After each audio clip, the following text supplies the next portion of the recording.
bulletin board announcement from your station for progressive information, WRFG 89.3 FM. Curb Fest is back in 2025. Curb Fest for Political Prisoners connects organizers with community members to raise awareness of political prisoners and share ways to get involved in the movement. Political prisoners are people jailed on charges related to their resistance to oppression and repression, and targeted by the state for their political beliefs and actions. This family-friendly event will feature local speakers, performers, artists, vendors, letter writing to political prisoners, and community love. Curb Fest is sponsored by Black Alliance for Peace, Atlanta Citywide Alliance, Community Movement Builders, and the Jericho Movement. Atlanta Curb Fest will take place at the Murph, located at 561 West Whitehall Street Southwest, on Saturday, September 20th, from 1 to 4 p.m. For more information, the website is curbfest.com and the Instagram is BAP Atlanta. That's BAP Atlanta.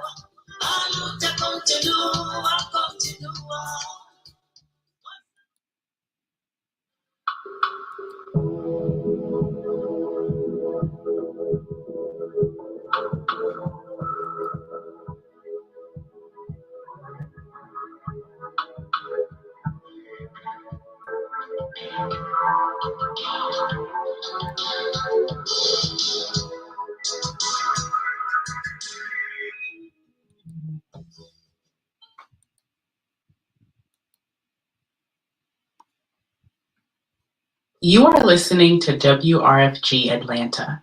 WRFG provides a voice for those who have been traditionally denied open access to the broadcast media through the involvement of a broad base of community elements to guarantee that access. In the utilization of the station's facilities and in its programs, the following communities will receive first priority: those who continue to be denied free and open access to the broadcast media, and those who suffer oppression or exploitation based upon class, race, sex, age, creed, sexual orientation, disability, or immigrant status.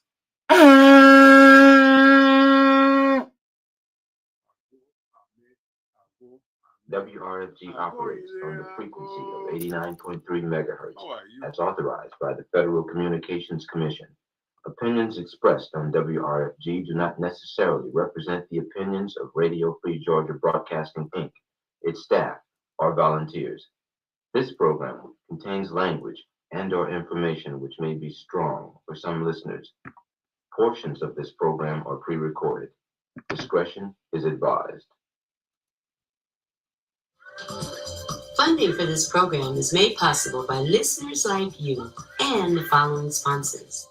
Tassili's Raw Reality presents the 15th Annual Natural Mystic Fair. This year's theme is Afrofuturism, I and AI.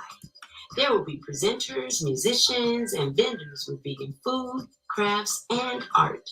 This 3-day event occurs between September 5th through the 7th, with the last 2 days occurring in the backyard of Tassili's Raw Reality Cafe, located at 1059 Ralph David Abernathy Boulevard in Atlanta, Georgia.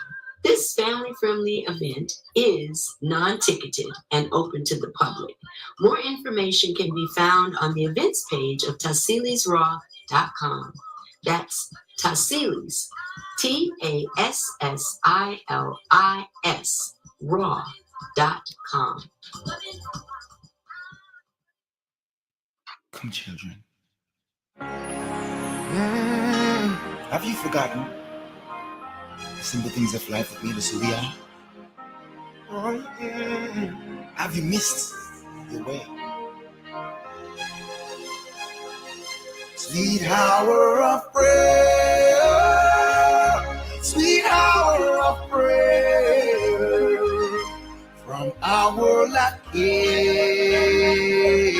sweet hour of prayer. Sweet hour of prayer, sweet hour of prayer, from our love here, sweet hour of prayer. And he binds me, oh yeah, on my Father's throne. Yes, he do. Make all my walk and wishes known. He made them know. Oh yeah, yeah. In seasons of distress and grief, my soul often found that relief to escape their tempers and snare. My strength is the power of prayer. Sweet hour of prayer, sweet hour of prayer, from our world of care. Sweet hour of prayer, sweet hour of prayer, sweet hour of prayer, from our world of care. Sweet hour of prayer. And since he finds me, I seek his face. Oh, yeah. Believe in his words, trust in his grace. Just have some faith. Oh, yeah. Have some faith. I cast on him my every care. My doubts, my shivers and fears. I have the courage to be anywhere and wait on the hour of prayer. Sweet hour of prayer, sweet hour of prayer, from our world of care. Sweet hour of prayer. Oh, sweet hour of prayer, sweet hour of prayer, from our world of care. Sweet hour of prayer, from our world of care. Sweet hour of prayer, from our world of care.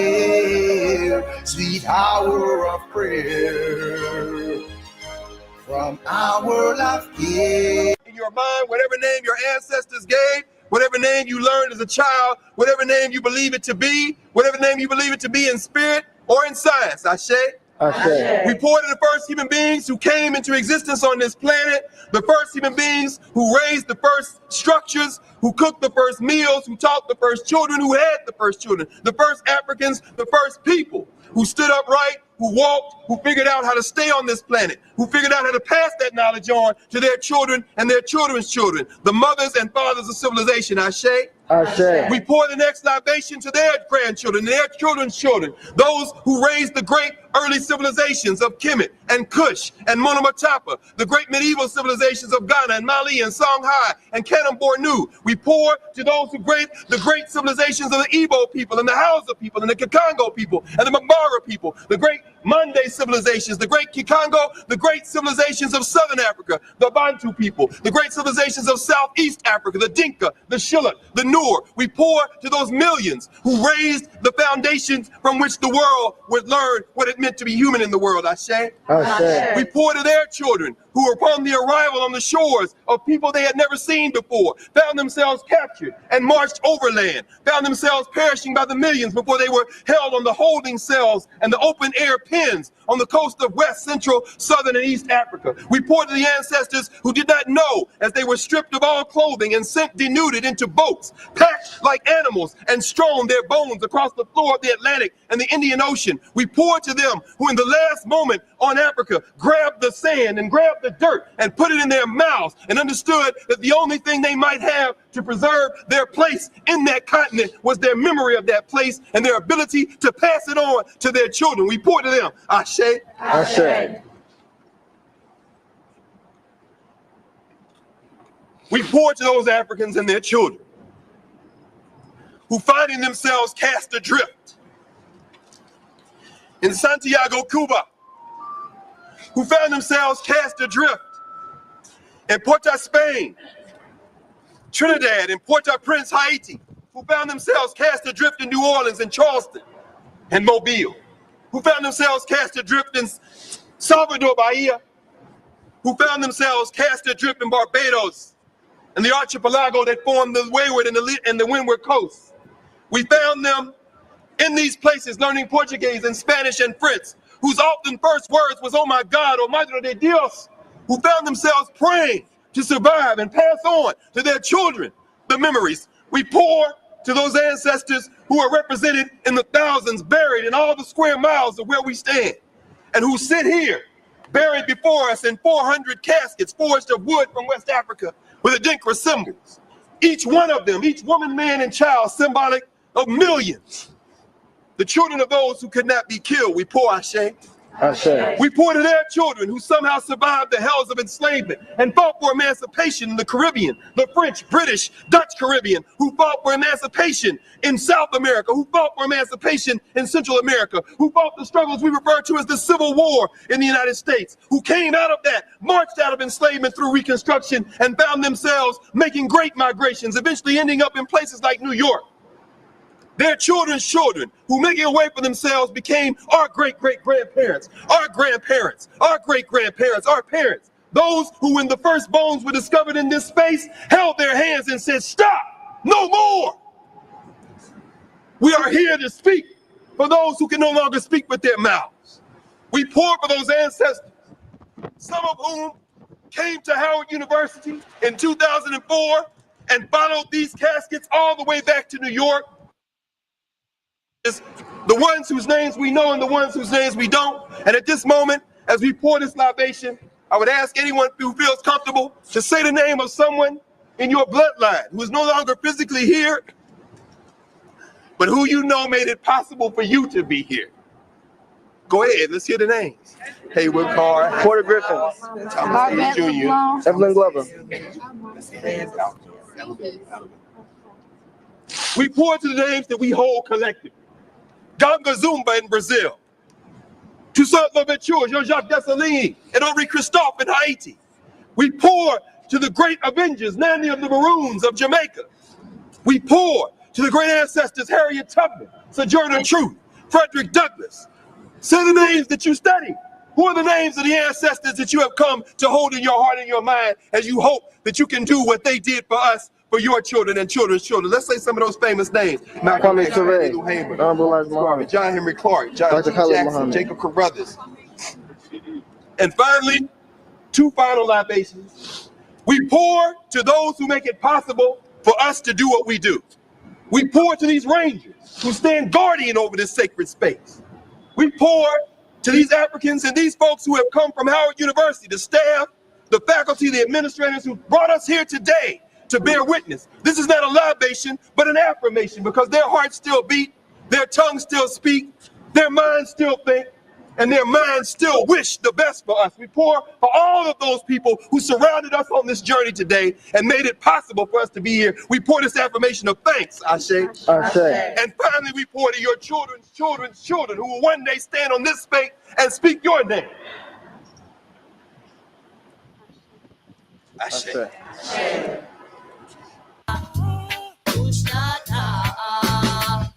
Still rise to do the work of Jah. Persecution or pressure, spreading the good vibes all over, all over. Oh yeah, the holographic graph of them skies today, chemical oxide and bangarang. Brothers with the clutch of the fade away. Hey, yeah. All fall shot, cool and near war.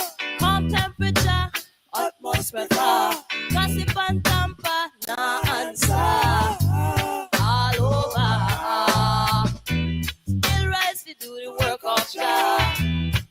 Persecution or pressure, spreading the good vibes all over. All over. Yeah, yeah, yeah. The graph of them sky today. Brothers with the clutch of the fade away.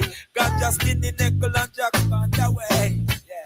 Oh. The day when my nation see refuse to fall weakly. His Majesty sovereignty.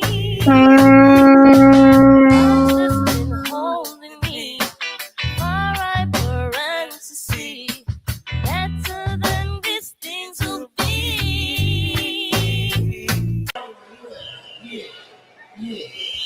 So you see, oh beautiful There is no end to the good right here.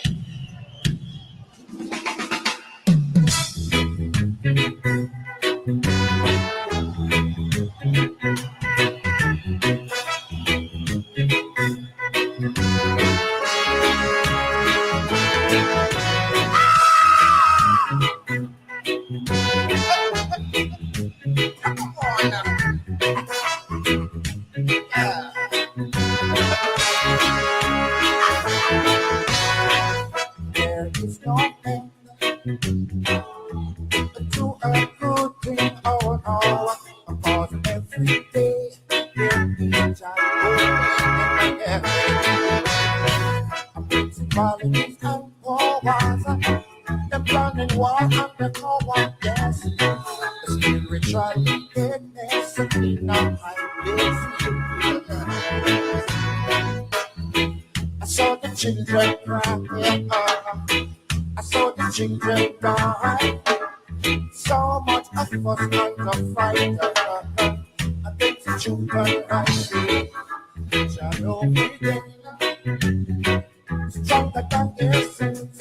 They just can't conquer your love within. Oh no, pick up your children, leaving over your roots. Well, every tree stay up by its own out there. So make me sing and shout with the power. It's all about I try to live from a record.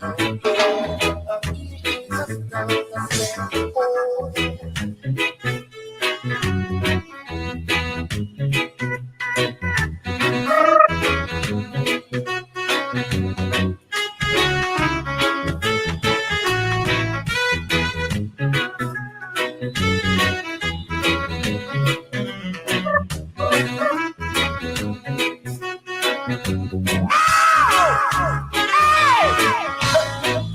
there is no end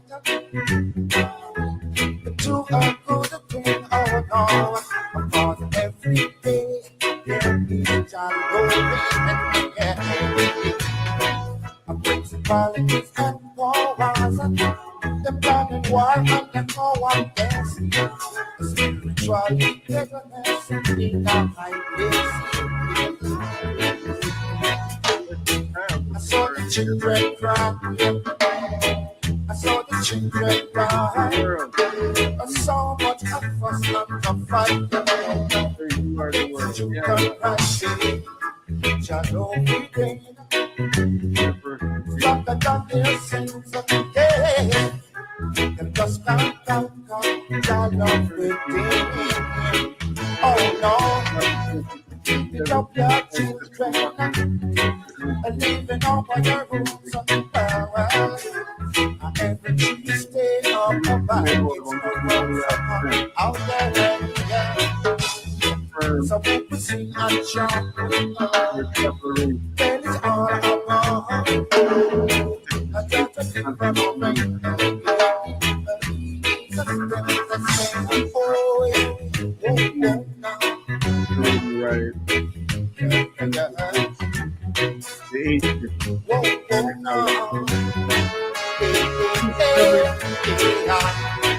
Some of them are the branches, and some of them are the leaves.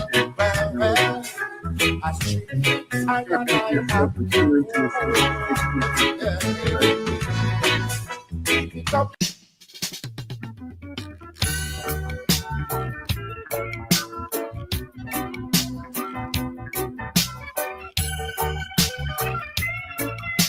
That was that, and this is this musical Nights before I sleep, I pray the Lord my soul to keep with a little prayer to my heavenly Father, my sweet Lord Jesus, Selassie, I keep it my soul, keep it my soul, keep it my soul.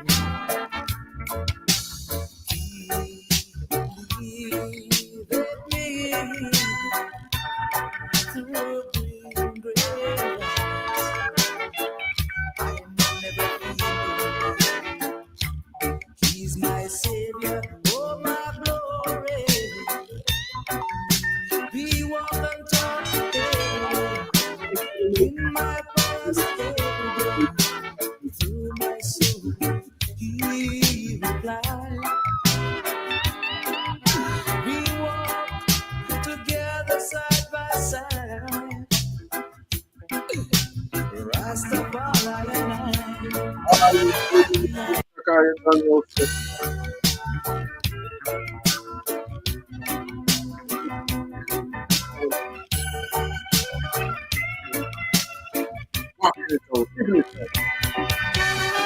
Nights before I sleep, You understand I that? pray the Lord my soul to keep with a little prayer to my heavenly Father, my sweet Lord Jesus Selassie. I keep it my soul, keep it my soul, keep it my soul.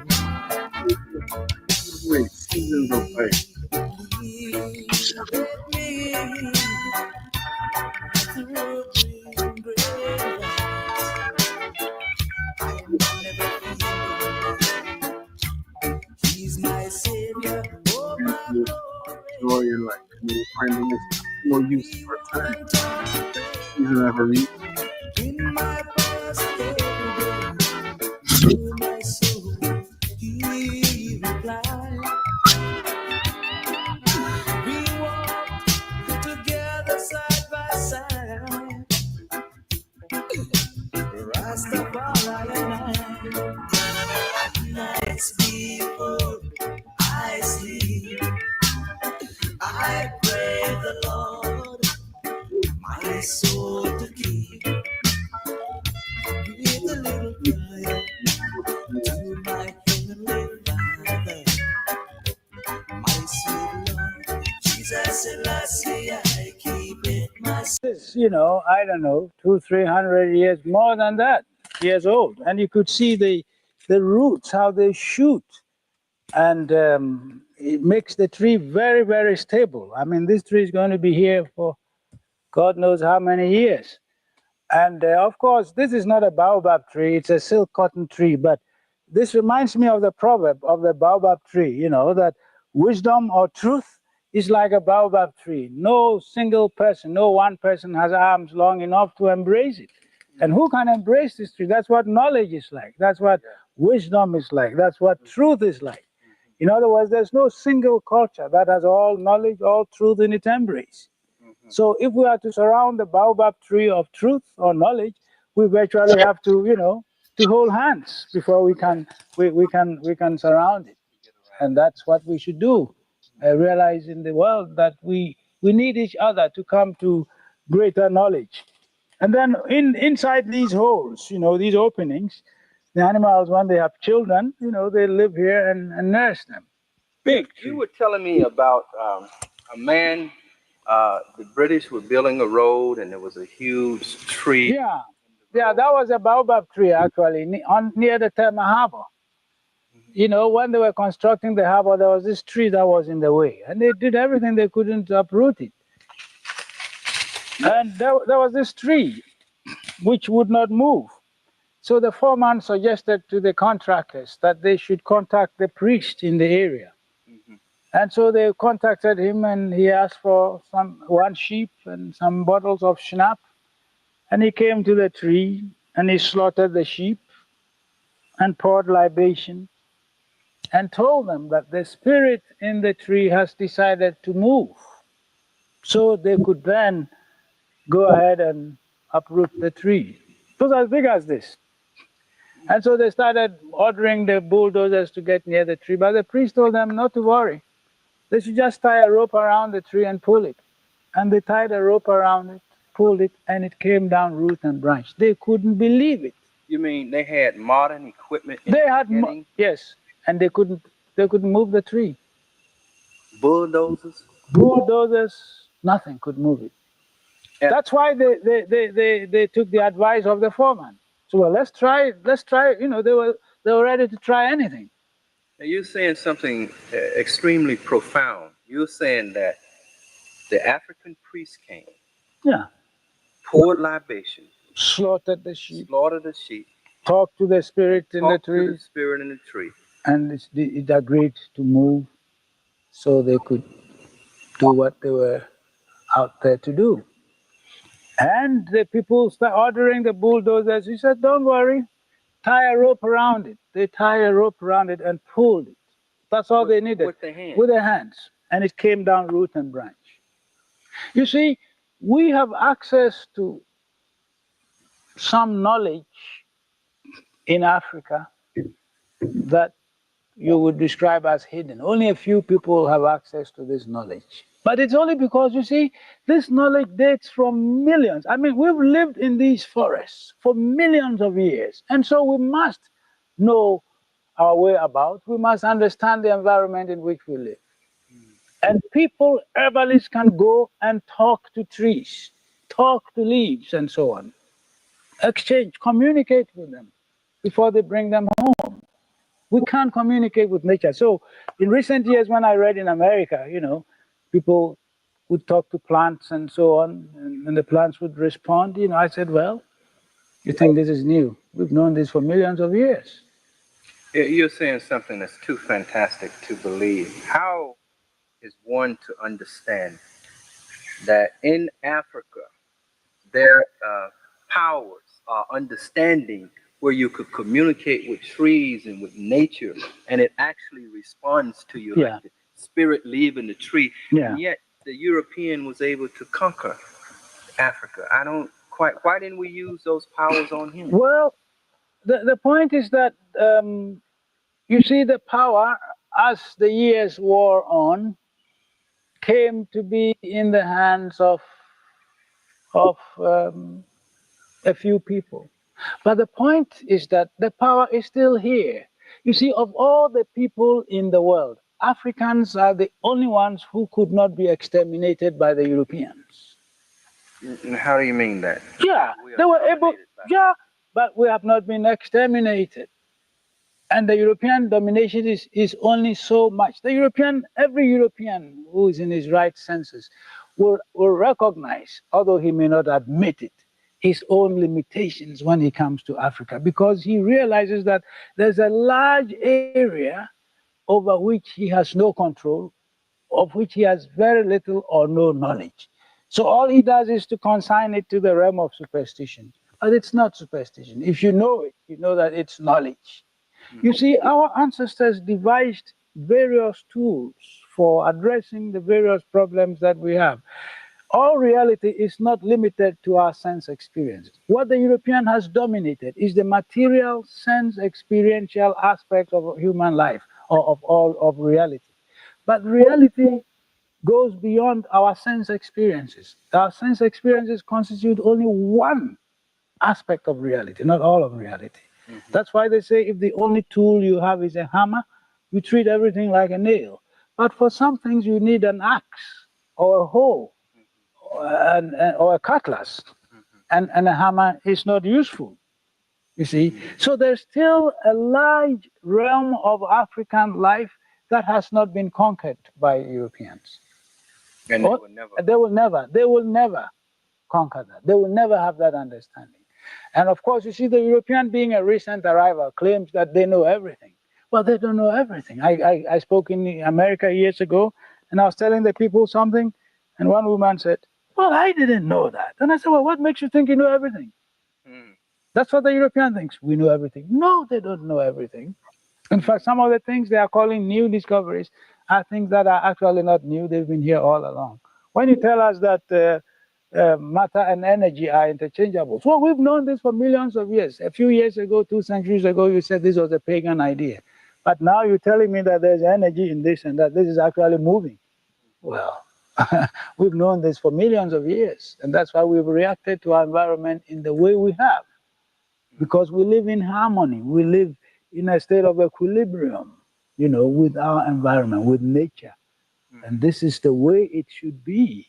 And this is the way it has been for years as we stand here.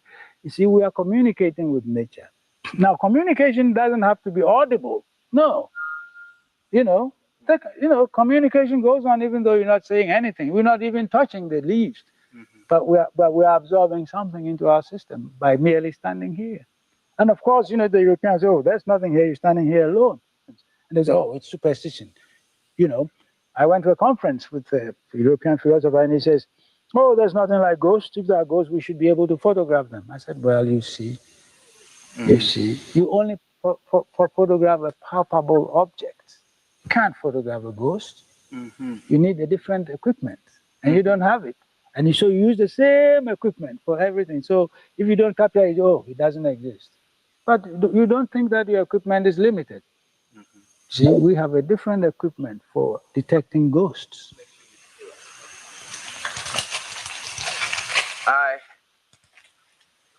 I would want to continue the conversation. In other words, the African is really not worried about European. The Europeans have nuclear weapons. They have great armies, great air force. You don't see him conquering Africa. He may be able to, by way of speaking, conquer Africa, maybe materially or otherwise. But the material aspect of life is not the only aspect. There are so many areas that the European can never conquer because it's Africa. And I'm not suggesting that the material is stronger than the spiritual or anything, but there is something here. Look, the European has been here for 500 years, let's say.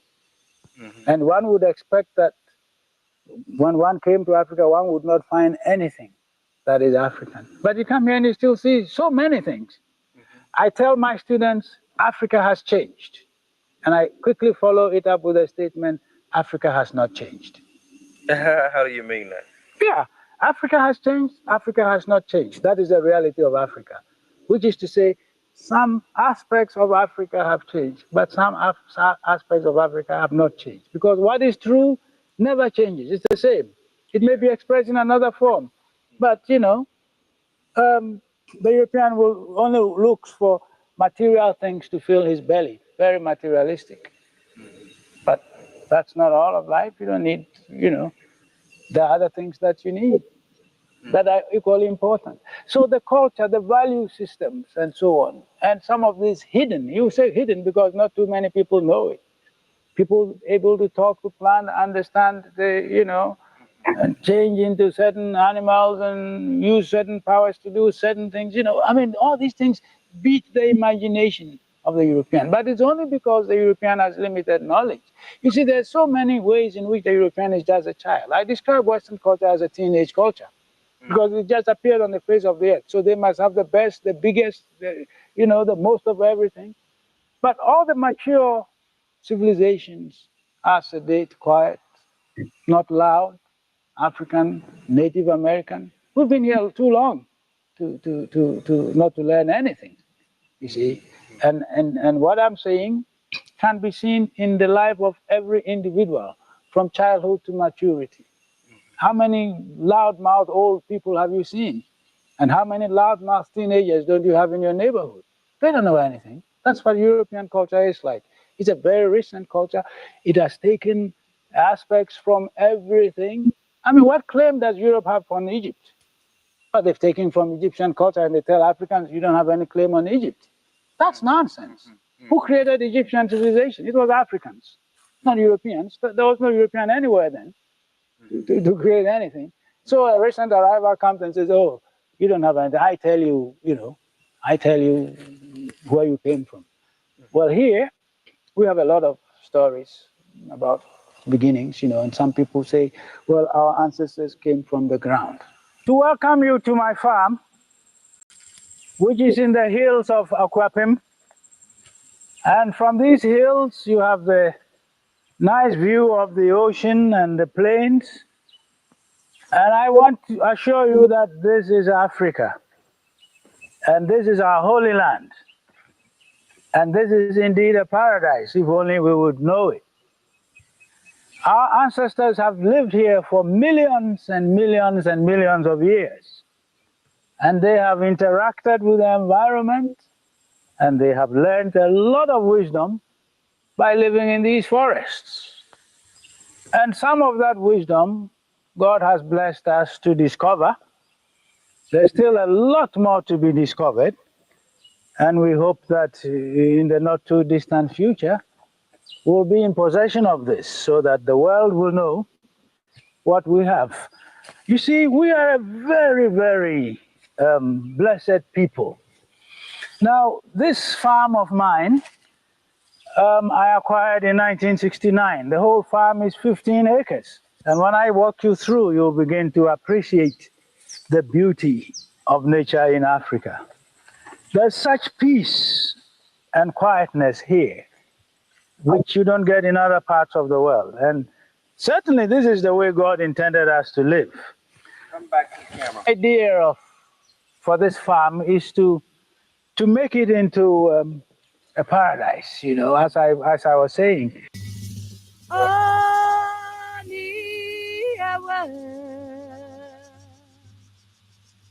Baba Iwo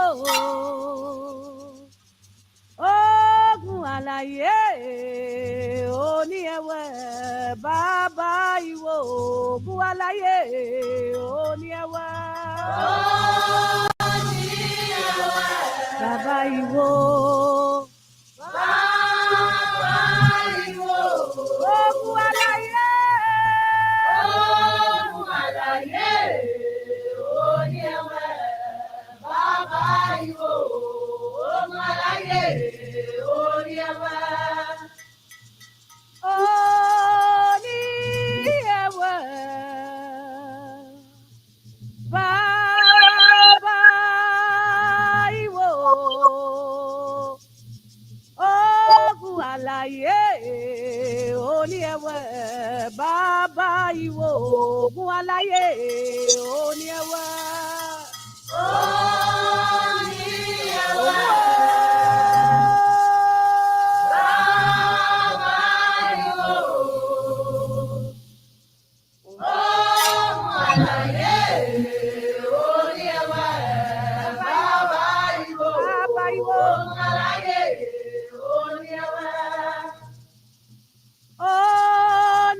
Baba Iwo Ogun Alaye Oni Ewe Baba Iwo Ogun Alaye Oni Ewe Olana Toro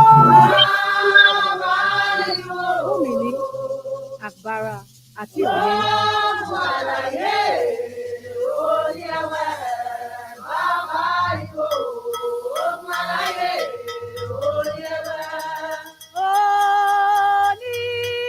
Ewe Baba Iwo Ogun Alaye Oni Ewe Baba Iwo Ogun Alaye Oni Ewe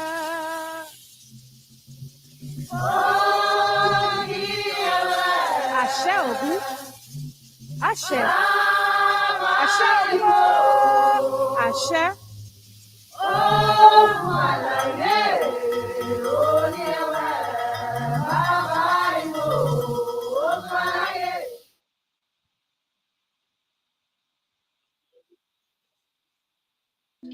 No, do not worry your mind. Do not worry your mind. Do not worry your mind. Do not worry your mind. No. Cause every man jump on bandwagon, and some a follow friend and a take one-on-one. To them dollar strong, them attack, them a done, but no worry you mind, no. Cause dana van, enough of them attack, have no education. Them not set no plan for the young youth man, and it worries you mind. Them no build with no foundation, a strictly alienation and follow fashion. And if I couldn't take this your tribulation, I would have worried me mind. Youth, come see, it's only for a time. It's sealed, it's only for a time. Cause Jordan, he set him plan, he take a done. We understand, we sorry for the man who end up like a Donovan. Sorry for the man who end up like a Donovan. Cause every man, we make a stand. No jump up and no bandwagon. History done with carry roots and earthly tradition. A man for no say Jah him guide I all along. Don't worry your mind, do not worry your mind. Say no worry you mind. No, no worry you mind. No. Cause them a plan for the big position. Yet to them blind to the Babylon plan. Then quick we tell you how I just style and fashion. And it worries your mind. What a bam bam down Panjalan. The second and the third, what a generation. Them a plan like in the days of Saddam. And it worries your mind. Youth could see it's only for a time. It's sealed, it's only for a time. Cause Jordan, he set in plan, he take a dan to understand. So every man, he make a plan. No jump up and no bandwagon. Come give a hand when you can. And make a plan, and everyone, no worry you mind. Say no worry you mind, no. Do no worry you mind. No, no worry you mind. No, no worry you mind. No, no worry you mind. No. Cause every man's bound by ambition to set up on a plan and play out them hand. You're still in on my life, yes, you're still in on me hand. But no worry you mind. Cause every man do the right live long. He know when him weak and he know when him strong. The riches of a man is in his education. So no worry you mind. Cause every man know them means and plans, them comings and them goings, roots and tradition. But a fool-hearted is destruction, and it worries you mind. Youth, it's sealed, it's only for a time. It's sealed, it's only for a time. Cause Jordan, he set him plan, he take a dan. We understand. We're sorry for the man who end up like a Donovan. Sorry for the man who end up like a Donovan. Cause every man to make a stand. No jump up and no bandwagon. Come give a hand when you can. And everyone, no worry you mind. You no worry you mind. No, no worry you mind. You know what? And black masculinity. And under the white system of oppression in America, a lot of black men don't feel that they can say how they really feel because they don't feel they have the power to stand up. Malcolm X was a man who reclaimed his own African essence and took a stand in spite of the fact that he stood in the shadow of death. And when he spoke, he represented the feelings, the sentiment, the spirit, and the soul of all the other men who unfortunately could not take the stand and crystallize the information in the same way that he could. Malcolm X represented African manhood and black masculinity. And under the white system of oppression in America, a lot of black men don't feel that they can say how they really feel because they don't feel they have the power to stand up. Malcolm X was a man who reclaimed his own African essence and took a stand in spite of the fact that he stood in the shadow of death. And when he spoke, he represented the feelings, the sentiment, the spirit, and the soul of all the other men who unfortunately could not take the stand and crystallize the information in the same way that he could. Malcolm X represented African manhood and black masculinity.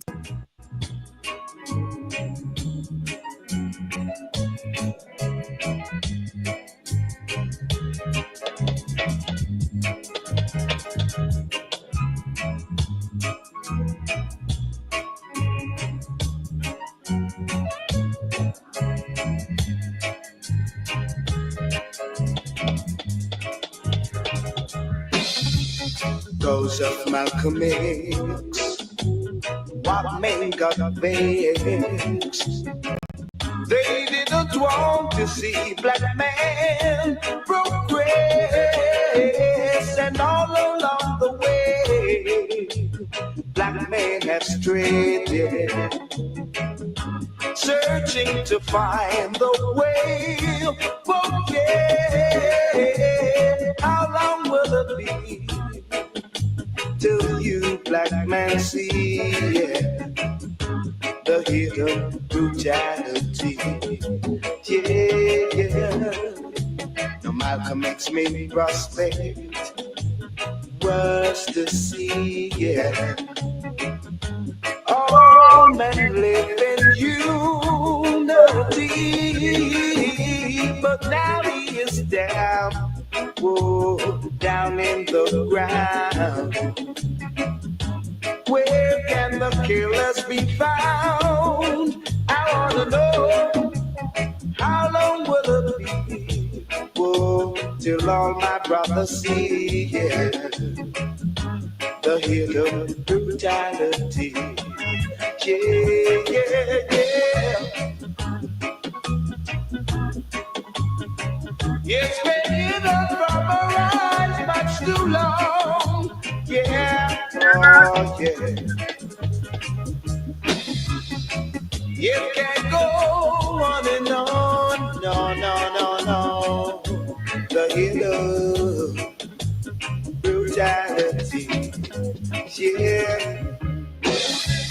Cause of Malcolm X, white men got vexed. They didn't want to see black men progress, and all along the way, black men have strayed, yeah, searching to find the way. I wanna know, how long will it be till all my brothers see, yeah, the hidden brutality. Yeah, yeah, yeah. How long will it be? Yes, yeah.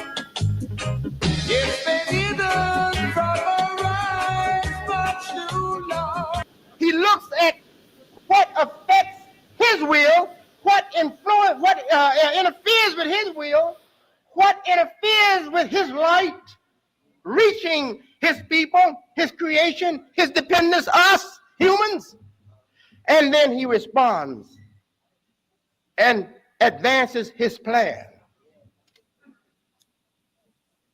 So why have I said this? Why have I pointed and compared our history, our suffering, and have said that a God of justice should come to us, should hear us, if that God heard the suffering of other people and came to them? Why have I said that? I said that to say this: God has come to us. God has responded to us. God has chosen us. Chosen us for what? Chosen us to send the message again that's been sent by prophets over and over again, and especially by Muhammad, to those who would take and separate or isolate a group of people from the family of man for mistreatment, for servitude, etc. The message comes again that no matter how elaborate your scheme, no matter how treacherous your scheme, how deceitful your scheme, how complex, how hard to decode your program that you may use to hold the people down and deny them admittance, the God of heaven and earth sees you long before you start your thing.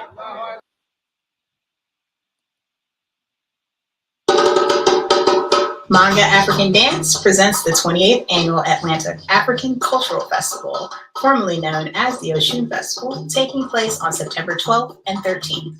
This year's theme is Harvest, Africa, which will be shared through theatrical performances, dances, classes, and drum concerts highlighting harvest dances from the continent.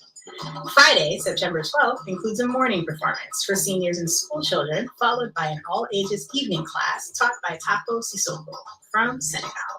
Saturday, September 13th, includes an afternoon dance class taught by Praise Eke from Nigeria, followed by an evening concert open to the general public.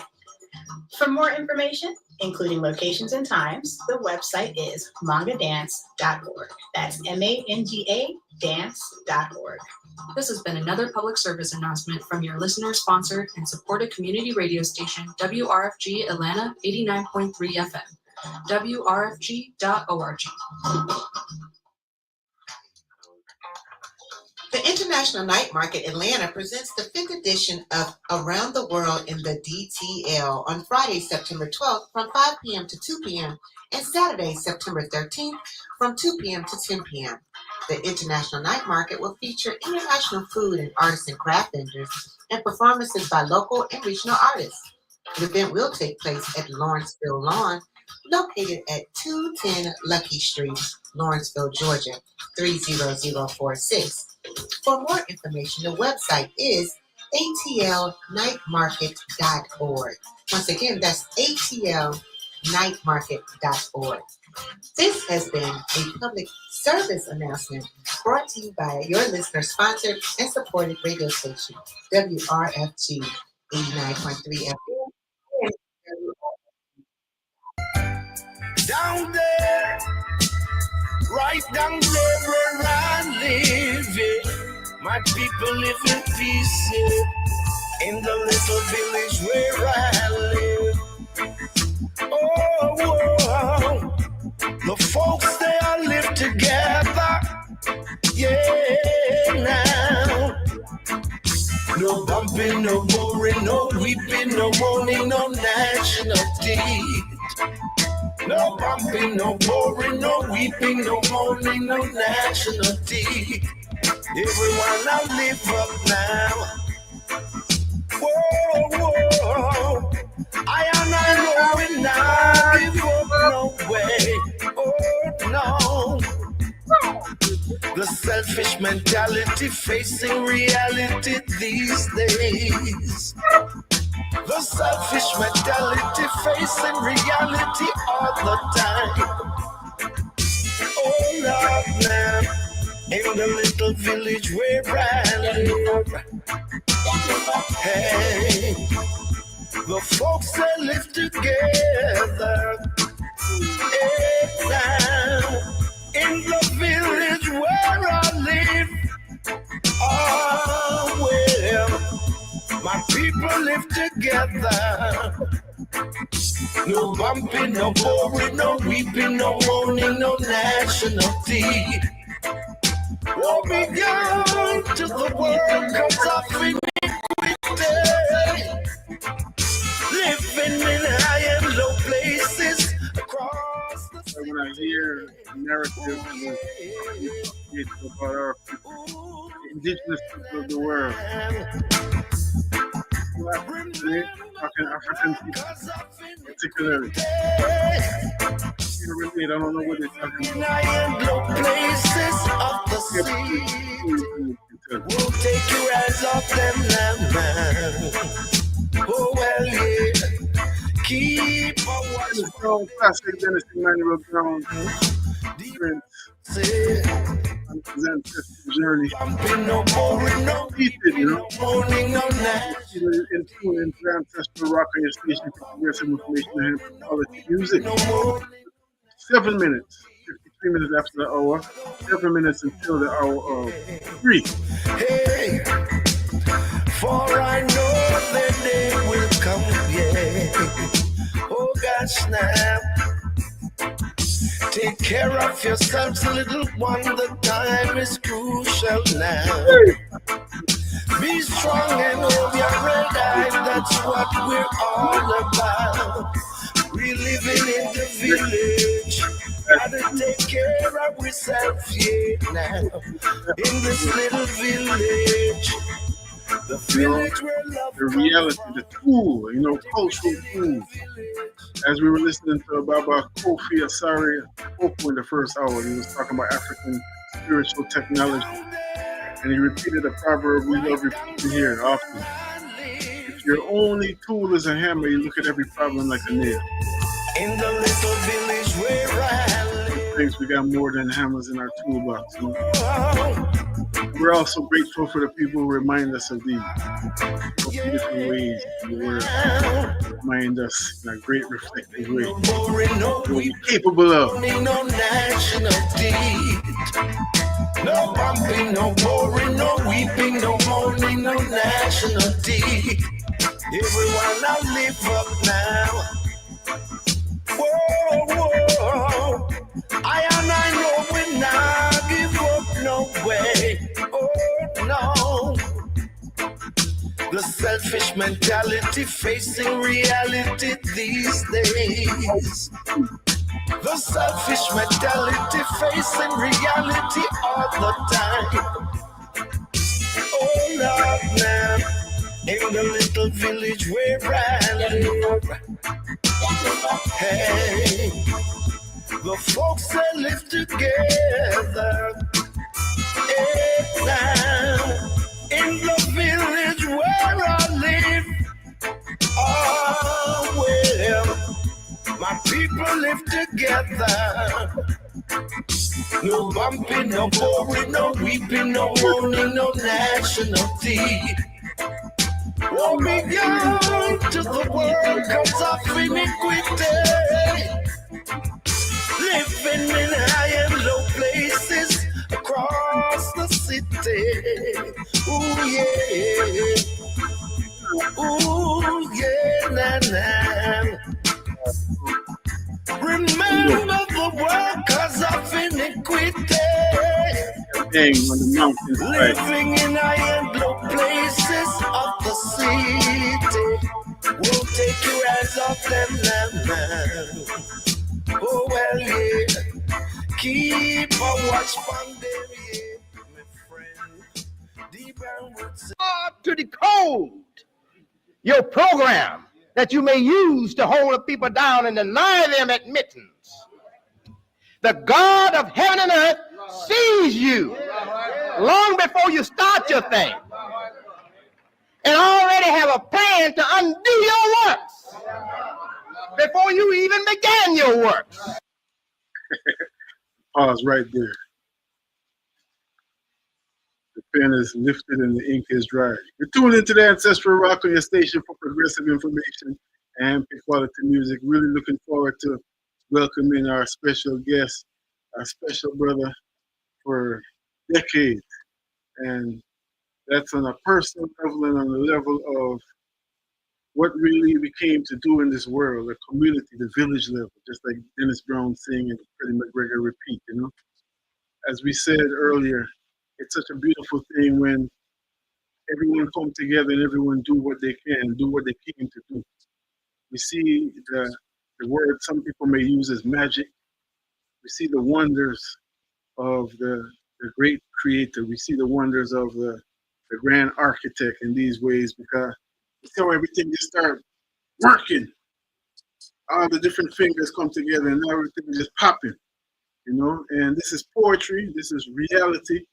That's what I know, and I know that's what our special guest coming up know all about. You know, I was talking to our mutual brother one day and just mentioned our guest, Oloye Fasola Odunade. We were talking about some just world issues, you know. He's like, well, you know, you got to think about Baba Shola. He born with red, black, and green Pampers.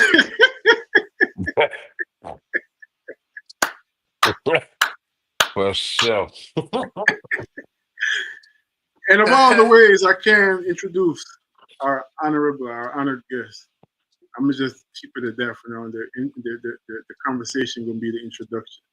Yeah. You know, he's a servant leader, you know, a worker man, a culture man, a teacher, family man, husband, Baba, you know, and a family builder too, you know, on the greater scheme of things as we relate to family, as what family really means. You know, there's so many things, and I know that we'll probably touch on this in the next hour, about that old training, that old archaic training that are being questioned in this thing. And even the whole question of the nuclear family. We know the ancient beauty of that, but the focus on that, the wife and the husband and 2 children, the 2.5 children and the dog and the white picket fence and all that came with that package, you know. It's a psychology that comes with that separate us from who we truly are.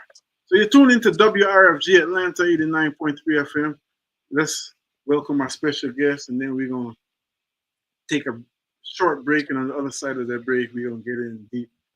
As we said, the plane is already in the air, so at this point, you know, turning around or nothing. It's Africa where we go. We stay there. We thank Dr. Kofi Asare Opoku for giving us such grounding, and we're going to continue that prayerfully very soon. It's a lecture that's actually available on YouTube called African Spiritual Technology. He just started taking us around his farm. Reminds me of a couple times we hosted Dr. Kweku Ando, both at Cascade Nature Preserve and what's that place? Wade Walker Park. We had one on the west side and the east side. And it was a nature walk where the whole goal was for him to show us food that grown in the wild. And for 2 hours, Dr. Ando would walk about 30 minutes. 30 feet for 2 hours. And he was just pointing out, and this is this, and this is this, and this. And that's what that lecture with Dr. Kofi Asare Opoku was like. He just was sharing so much wisdom and just started to walk around the farm. Without any further ado, welcome to the Ancestral Rock. Oloye. Yes, Baba brother. Fasola Odunade. Yes, sir. Abura Kusho. Boyesa. Abuato. How are Hello. you? I'm doing good. Doing very good today. Give Doing very thanks. good. Yes, yes. Yes, Give good to thanks. be here. Yeah, man. It's always good to have you. It's Back culture again. time for Mm-hmm. real. It's culture time. And we can get right in. I feel like we always have the opportunity to just pick up where we left off. And Yeah, for sure. You didn't hear, ain't missing nothing because it's all part of the circle. So I'm gonna just take a very short break and come forward and a little bit of explanation, for those who may need some explanation or need some what we call it, some context. Why I wanted to play what Imam Worth Dean just said as a means of welcoming our special guest. Stay tuned.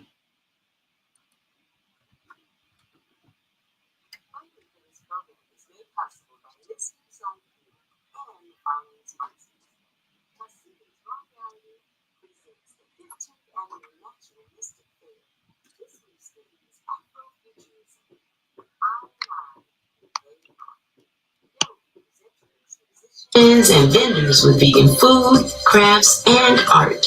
This 3-day event occurs between September 5th through the 7th, with the last 2 days occurring in the backyard of Tassili's Raw Reality Cafe, located at 1059 Ralph David Abernathy Boulevard in Atlanta, Georgia.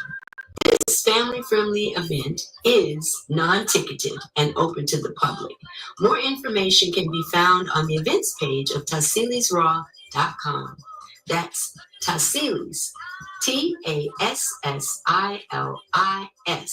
raw.com. Yes, much love to the family of Tassilis Raw, keeping it lit all the while. And for all the cultural workers out there, again, we are here celebrating with one, highlighting the works of one this afternoon, Baba Fashola Odunade. For many of us in Atlanta and beyond, internationally, nationally, internationally, his works go before him. And still, there's somebody new always passing through, and new is a nuanced word, someone who may not have even listened to WRFG before. So for that sake, Baba, I want to just ask you to introduce yourself briefly. Okay. In whatever way you feel appropriate today. Okay. My name is Baba Fashola Odunade, most commonly known as Baba Shola, or newly Oloye Osun Festival. And I am a father, an activist, a Pan-Africanist, a Babalawo, an artist, a jeweler, musician, uh, inspirer. I wear a lot of different hats in the community, but mainly my, I guess, claim to fame is, I've been known to be called the purpose bully. I'm the guy that normally, if you say you want to do something, then I do what I can, how I can to put a stage together for our people to be able to express their talents, their will, and their destiny. Respect. The purpose bully. I never heard that before. And, Yeah, they made a T-shirt for me and everything, bro. Oh, for real? I missed that whole. Yeah. They gave it to me. Here's purpose bully, and the whole inside community joke. But Yeah, don't tell me That's what you want to do, or next week I'm gonna say, hey, here's an opportunity. Let's see if you want to do what you're really talking about. yeah, that's a badge of honor. You know, that's a badge of Yeah. honor. Yeah, that's like Yeah. purpose bully. That's a good kind of bully there. Yeah. So yeah, for the family, I was just vibing, listening to some music. Heard Dr. Kofi Opoku talking earlier of Ghana, and I've heard him before. A very compelling um, sharer of wisdom, or even call it speaker, sharer of wisdom. Shares what he's learned, what's passed down to him, and then through my Irids, I felt like playing this lecture, that a snippet from a lecture that we often play here called "The Super Ego" by Imam Waruddin Muhammad. He's the son of Honorable Elijah Muhammad, who come from around your way, and in the same neck of the woods, or at least he's from Georgia, but did a lot of work in Detroit, established a lot in Detroit.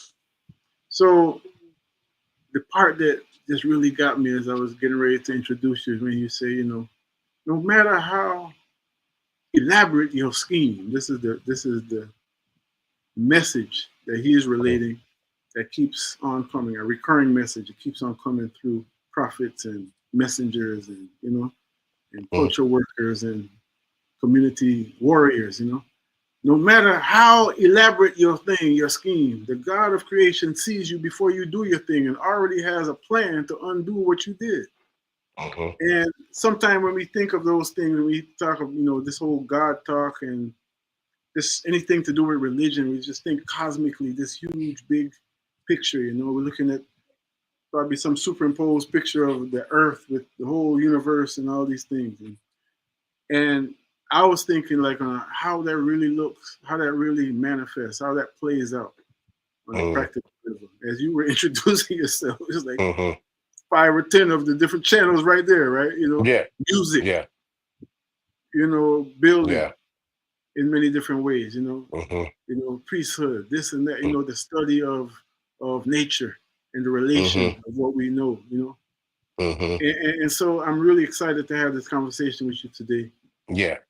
To really take a look at culture.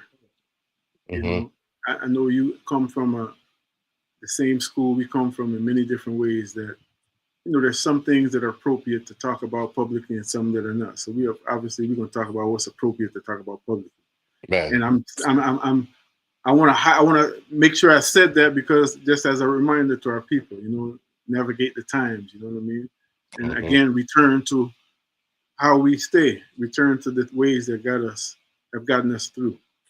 So I want to ask, first of all, we were talking about eventually the Osun Festival. That is, from my perspective, like I say, so-called the outside looking in, as one who is not responsible for curating it and all that. It's like a culmination of all these energies that are always at play throughout the year, and you have festival times and other gatherings that bring that together in a real crowning way. That's just my take. Before we get there, again, with this whole growing, I don't want to use the word trend, this growing movement of people of the world returning to their more indigenous cultures.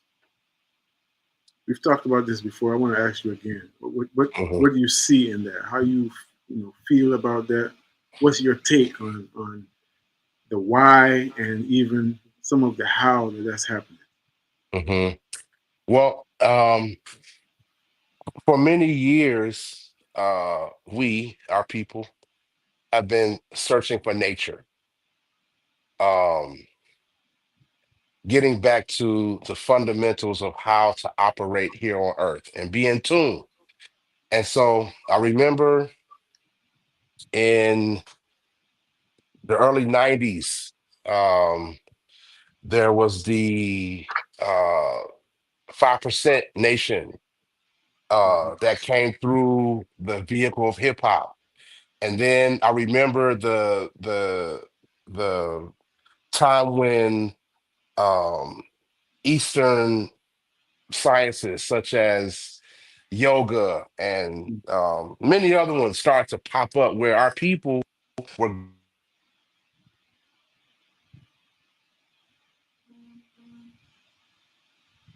Stick a pin right there and get Baba Shola back on the line. 404-523-8989 is the number. 404-523-8989.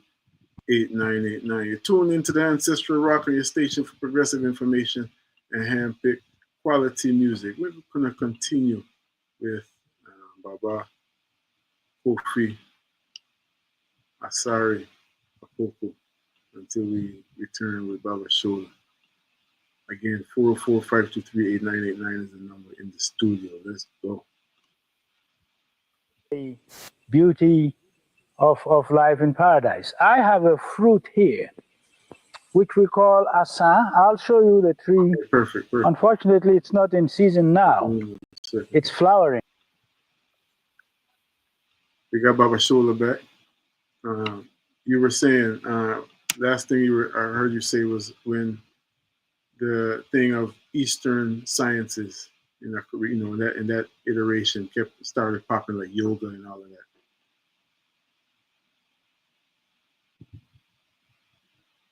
Can you hear me? You're tuned into the Ancestral Rock, y'all. Live radio. We're here with Baba Shola. We got him forward on the line, but I don't know if he's hearing me. Can you hear me? You're hearing me, but I'm not hearing you. Your mic is muted for some reason. In some kind of way, your mic is muted.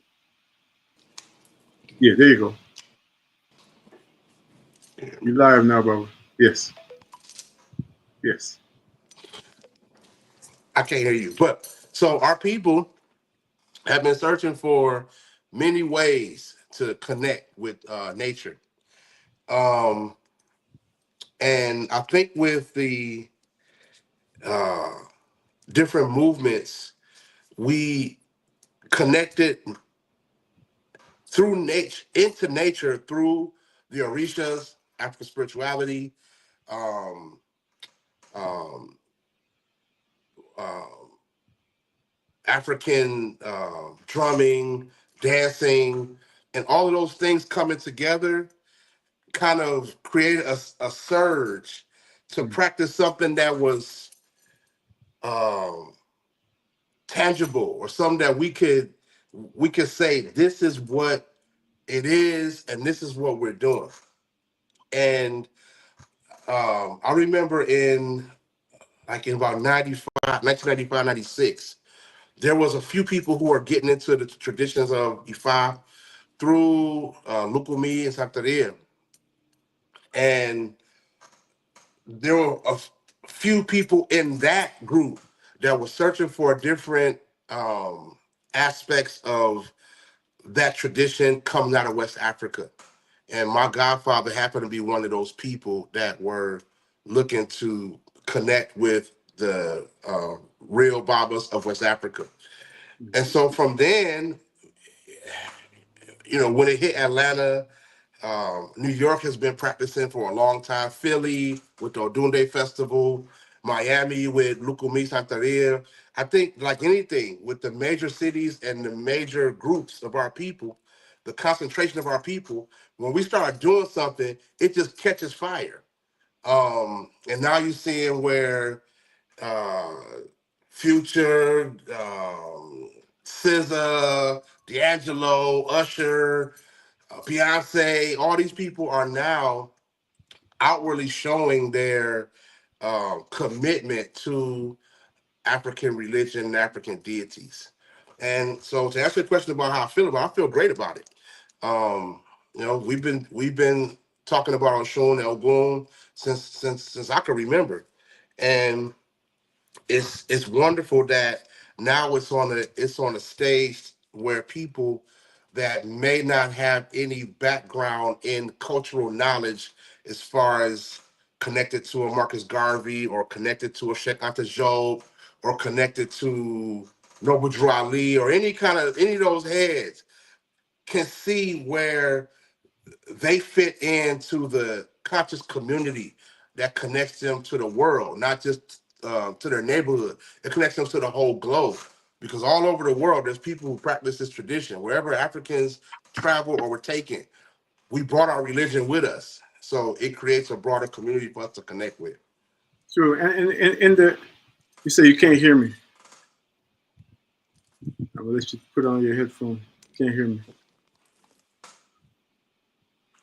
You're tuned to the Ancestral Rock and your station for progressive information and hand-picked quality music. We're working through the live effect with Baba Fasola Odunade. You can hear me now? Can you hear me now?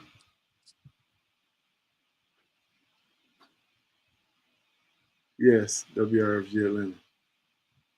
But we're gonna figure this out. We're gonna take a break. We're gonna take a break and come forward to make sure that we get this right and we can continue our clear conversation with Baba Shula. All right, 404-523-899, 2 minutes after the hour. We were here until the 4 o'clock hour. You're tuned in to the Ancestral Rock. And I tell you, sir, we're just getting started. So stay tuned.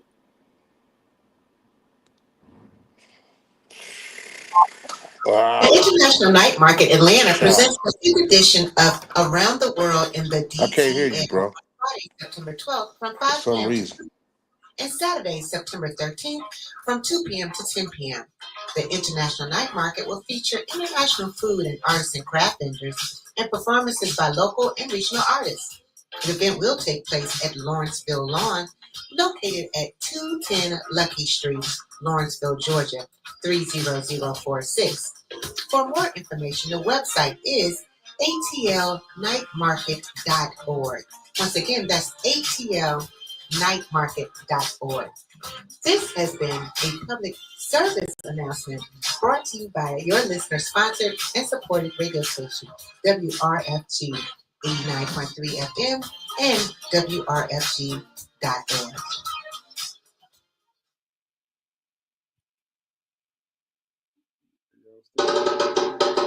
Manga African Dance presents the 28th Annual Atlanta African Cultural Festival, formerly known as the Osun Festival, taking place on September 12th and 13th.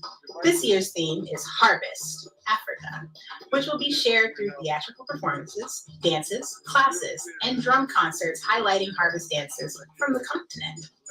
Friday, September 12th, includes a morning performance for seniors and school children, followed by an all-ages evening class taught by Tapo Sissoko from Senegal. Saturday, September 13th, includes an afternoon dance class taught by Praise Eke from Nigeria, followed by an evening concert open to the general public. For more information, including locations and times, the website is mangadance.org. That's MANGA dance.org. This has been another public service announcement from your listener-sponsored and supported community radio station, WRFG Atlanta 89.3 FM, WRFG.org. Your station for progressive information and hand-picked quality music. Tune in on the Ancestral Rock.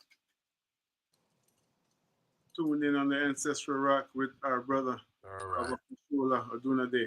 Yes. That's it. We back on. So Okay. your message was very clear. So just picking up where we left off, I want to ask visually, how does that look like? What does the world look like when, especially we talking about, well, something is wrong, something is off, and so here comes God scheming to repair that thing, right? Through the people, through their ways, through their culture, through the medicines that our Creator gives in so many different ways. So what, in a nutshell, what does a world look like? Cool, a nutshell. Ah. Okay. There's a big old nutshell. So that's why I asked Big Baba Shola.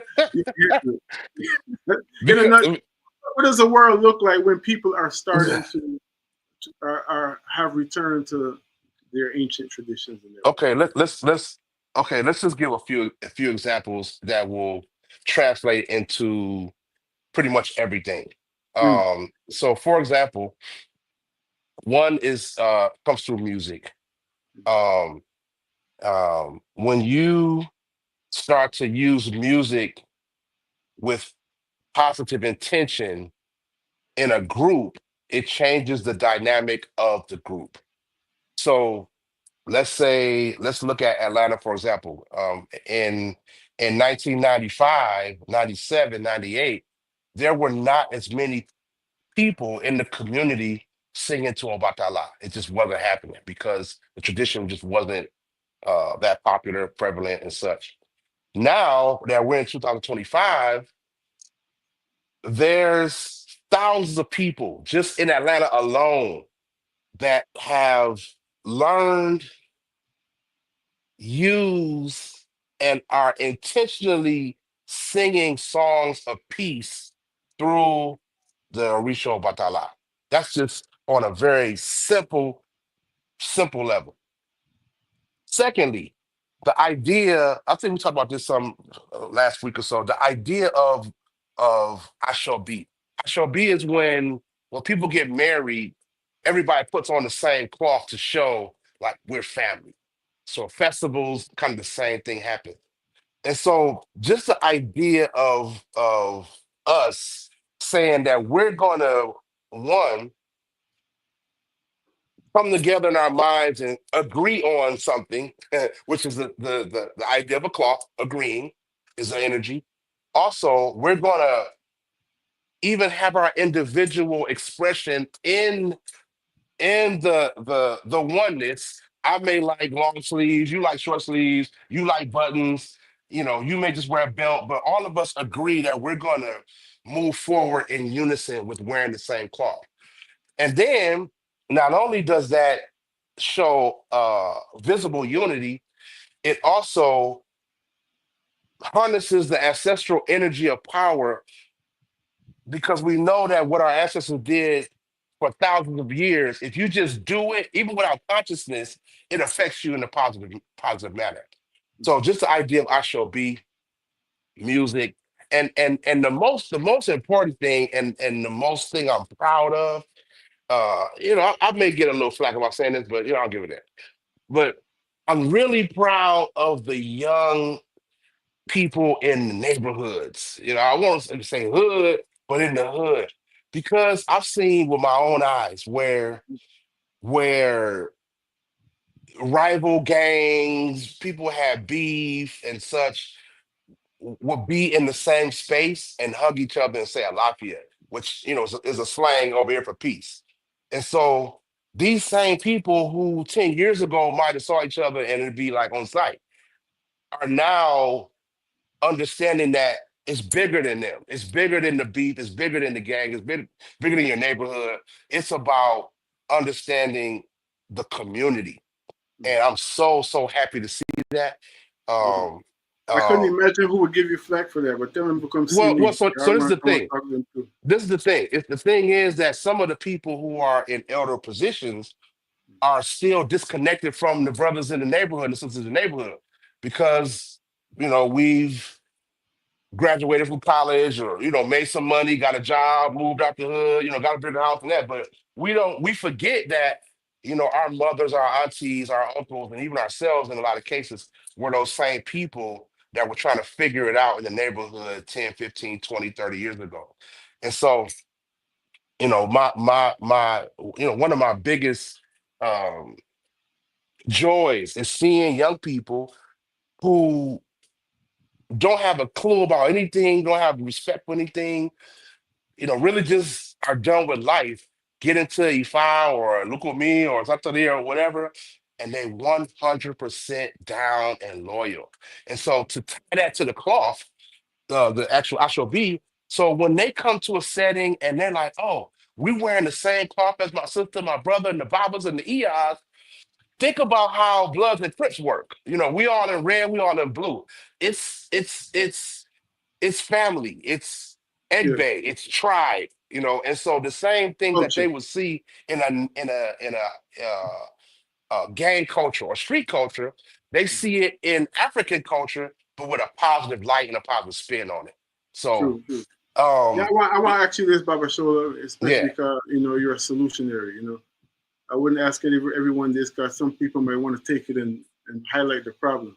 There's two things you said. First, in terms of, many things you said. There's two things that just really jumped out at me that I want to follow up on. the whole thing of the phenomenon of people going so-called socially ascending in the ladder, social ladder, and disconnecting from the meek of the earth. Mm-hmm. That don't seem like something new. That's a recurring phenomenon, Mm-hmm. and it's happening again. And, it's that seemed like that's been one of those things that's always been, or not always, or maybe always, maybe for a long time still has been something our humanity has grappled with. Like, so for Mm-hmm. instance, Mama Marimba Ani, I remember very clearly when this is early 2000s, I was teaching in Philadelphia, and coming through a Pan African household and all of that, you're used to the rhetoric is not very new to you in that sense.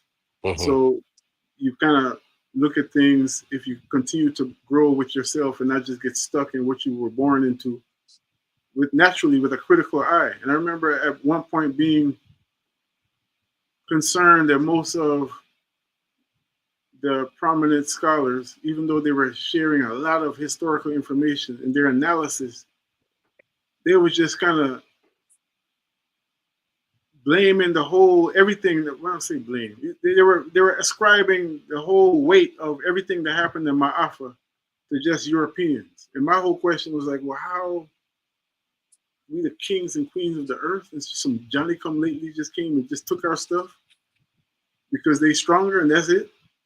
We have all this. We have our culture, Mama Marimba Ani, I remember as a class, as in that class of warrior scholars. I remember her clearly stating, we have to look at also.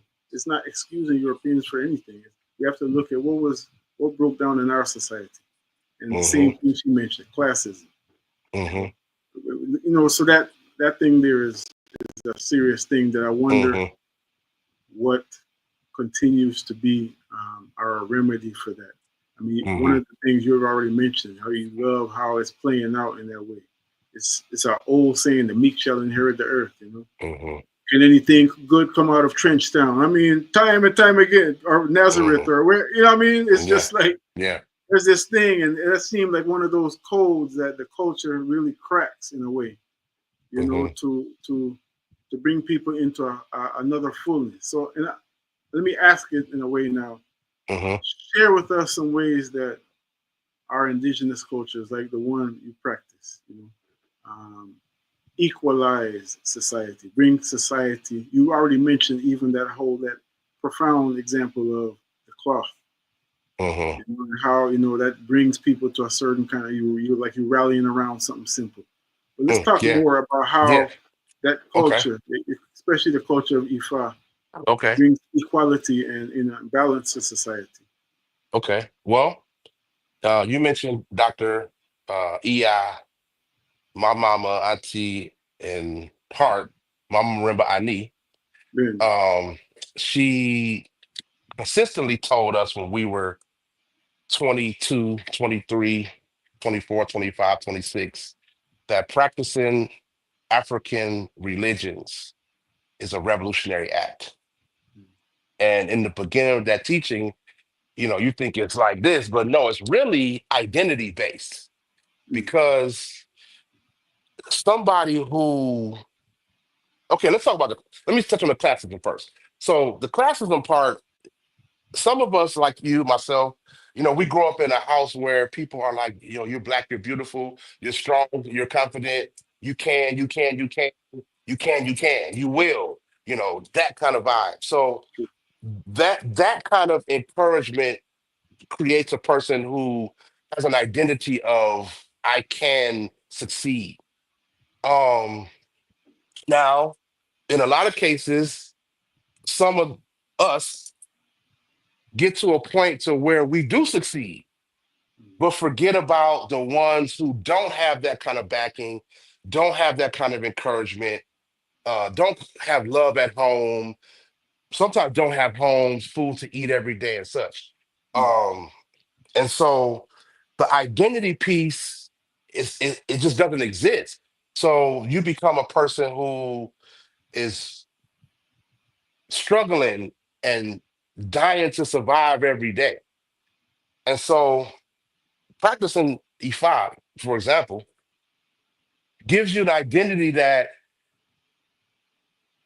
Olodumare, the Orishas, the ancestors, all of them reflect you, as opposed to other systems that say opposite.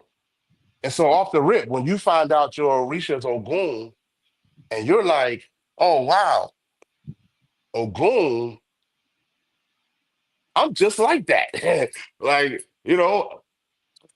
I love guns, and I love to wrestle, or I love aggression, or I love competition. It's things like that make us align with something bigger than us.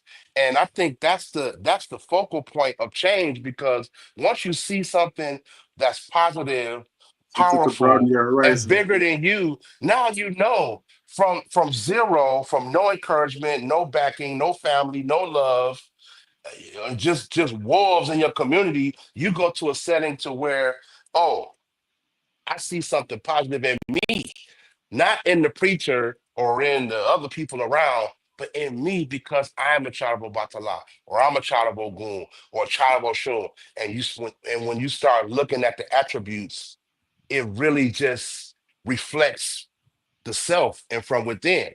And what I love about Ifa more than anything, that it's a beautiful science that it takes all your life to learn, but it's so simple at the same time. So like a baby who has no education, baby isn't a grown adult, a baby in the religion or in the tradition that has no education, maybe barely can read, but can understand the alignment of a deity and tradition to where they are in the right now. It's very beautiful.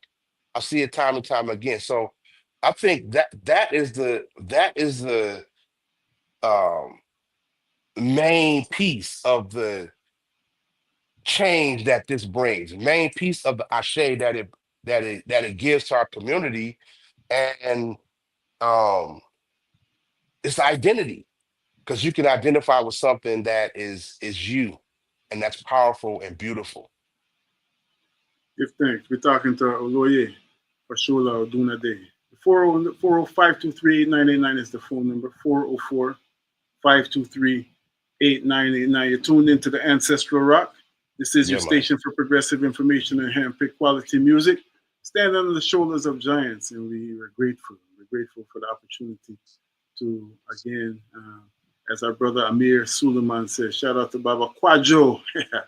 Baba Kwajo up in New York, Mama Ayo, the whole family. He posted something the other day on his social media that was a poem. It was a photo that Kwajo took, but a poem by Amir Suleiman, the mighty poet. And he was basically saying, you will be somebody's ancestor. Act accordingly. And he just went through this whole thing of history and present, like Amir Mm-hmm. Suleiman do. One day you will be somebody's ancestor.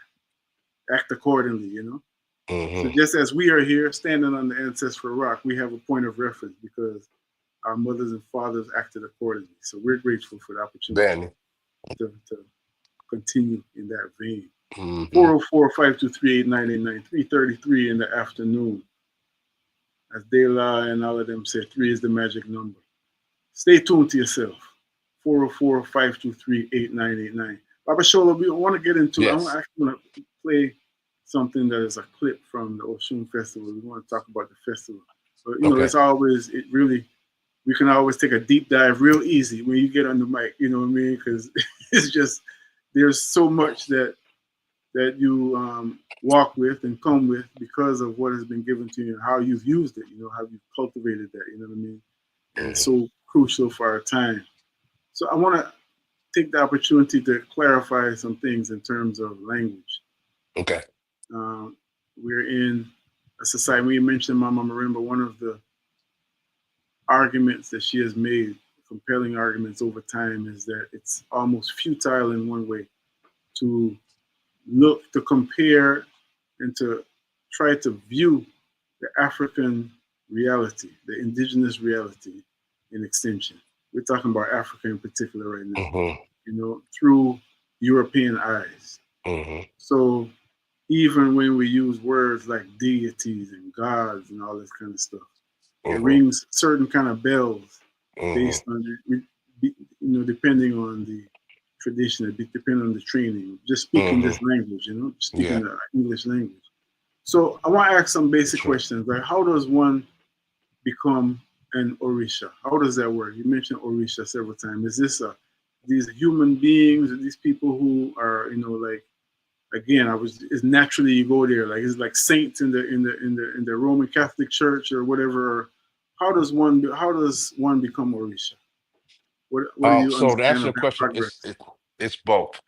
So some Orisha are primordial, to where they were created by Olutumari, created by the creator, creators, and they've existed beyond time. Then there's also Orisha who are like Shango.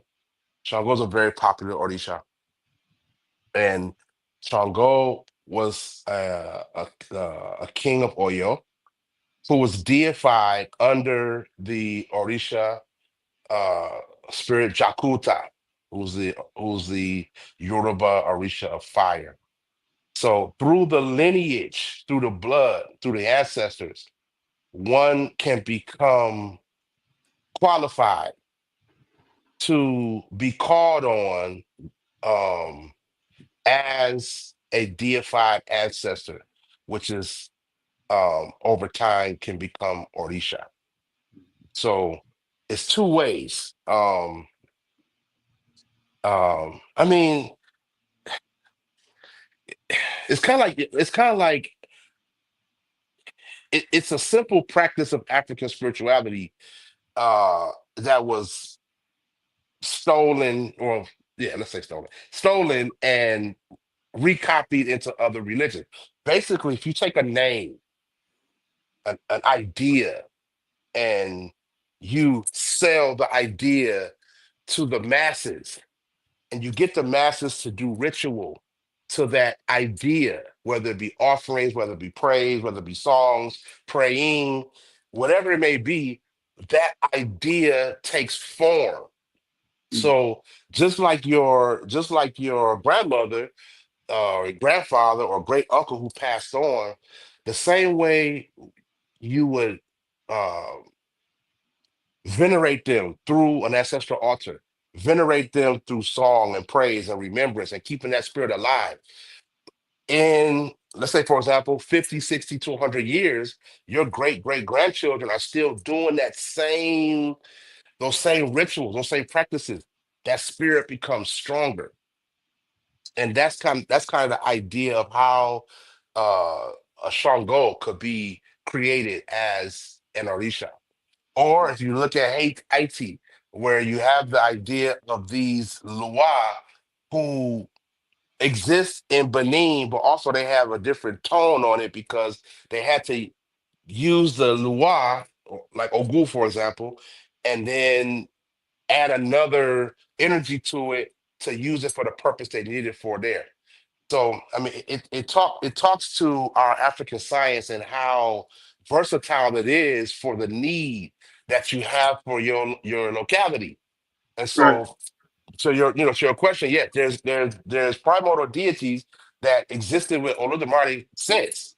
Then there's ones who were created through um, blood lineage, through deed, through power and necessity. Sure. And so my follow-up question, thank you very much. That's a very clear answer. Is Mm. what is the purpose of Orisha? Is it a point of reference in human development? Is it something else? Like what's the necessity of having Hmm. Orisha, whether So through those two different ways of forming? yeah, let's go back to the why we need it, like we like in Atlanta and New York and California, like those places, for identity again, because Olodumare is very vast. But how do I line up with the idea of Olodumare if I don't have some kind of uh, personality trait to line up to. Like, for example, in Islam, they have the 99 names of Allah. And so that gives you an idea that in that practice, they have several uh, characteristics that reflect, the divine. And so the Orisha are similar to that, to where the Orisha have the uh, different characteristics that let you know the fullness of what Oludumare is, which allows a human being to align themselves with Olodumare through a personality trait that connects with them. Standards, benchmarks, standard Yes. bearers. Yeah, like for example, if you're like, I'm saying all Obatala people are like this, but let's just generalize. Let's say you're a Obatala person and you really, really like quiet. You really like things to be serene. If everybody followed that person, then my person, I wouldn't be spiritual because I don't like quiet. I like loud noise. I like music. I like explosions. I like fireworks. I like gunshots. I like all of that. So how would I fit in if this person says this is the only way to be holy, or the only way to be spiritual, or the only way to align with Olodumare? Then I wouldn't have a place to. I wouldn't be able to find a place in the scheme of aligning with the creator. So that's what the Right. Orisha provide for us, those different benchmarks, like you said. Yeah, true. I love to relate to the human experience. I think of naturally of from the perspective of Nyabingi and just Rastafari in general, which come from a ancient Christianity vibe. Like there's 12. The wording is there's 12 gates into the paradise, so to speak. So thinking of that symbolically, there are so many different ways, as you say, to be in reflection and be in communion with the Creator in nature, And there's just different ways to do it. Everybody don't come through the same gate. Who'd have thought I could walk into heaven with my machete in my hand? I never thought that. I never thought that. But now I know I can't. You know what I'm saying? And that's the news for the day. Read it in the news. 3:42 in the afternoon. Word. If you never heard it before, you can definitely walk in heaven with your machete in your hand. Word. See? 3:42 in the afternoon. We're talking about Baba Shola Odunade. We're going to take a very short break and just check this out real quick. And Baba, I want to ask you to explain to us, for those that hear and those who are able to see, what I go on, yes, sir. 404-523-8989. Check it out, y'all.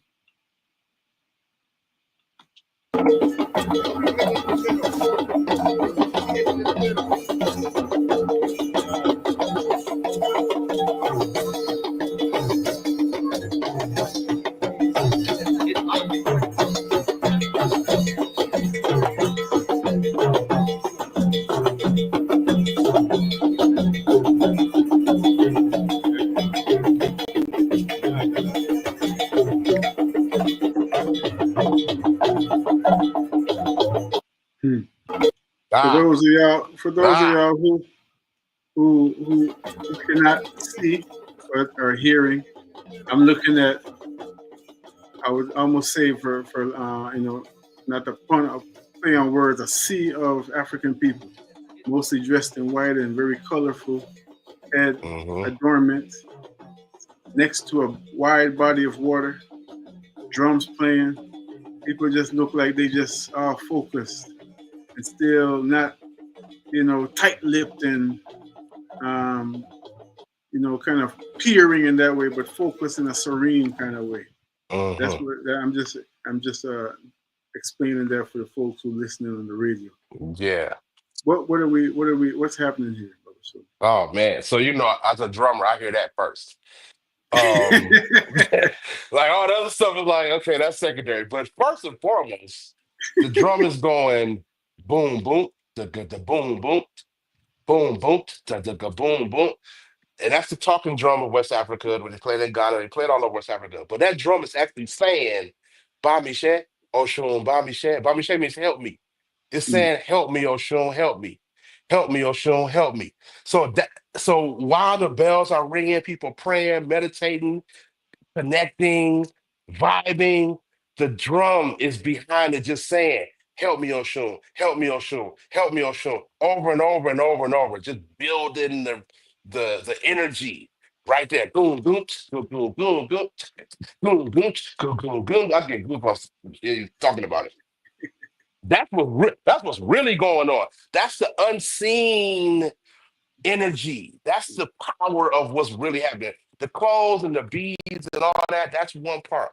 But what you don't see is the most important part. And the drum is connected to that. So it's saying that, the drum is saying that. Also, people are gathered for the festival. You wear white for the River Day. Everybody's dressed in white. And there are people who are gathered in unison, in mind, body, and spirit to give honor to our mother divinity Oshun, to show respect and give offerings to bring back blessings of whatever you ask for. Because in a lot of cases, you think you got to go to Oshun for these certain things. No, it's not like that. You can go to the resource for anything, even though they have their specific areas that they deal with, but you can really go to them for anything. And while we at the river like that, it's really, you can ask for anything you want. And that's what we're doing. And there's people from around the world there. Oloye Fasola there. Uh, saw some people from California that's there in that same video.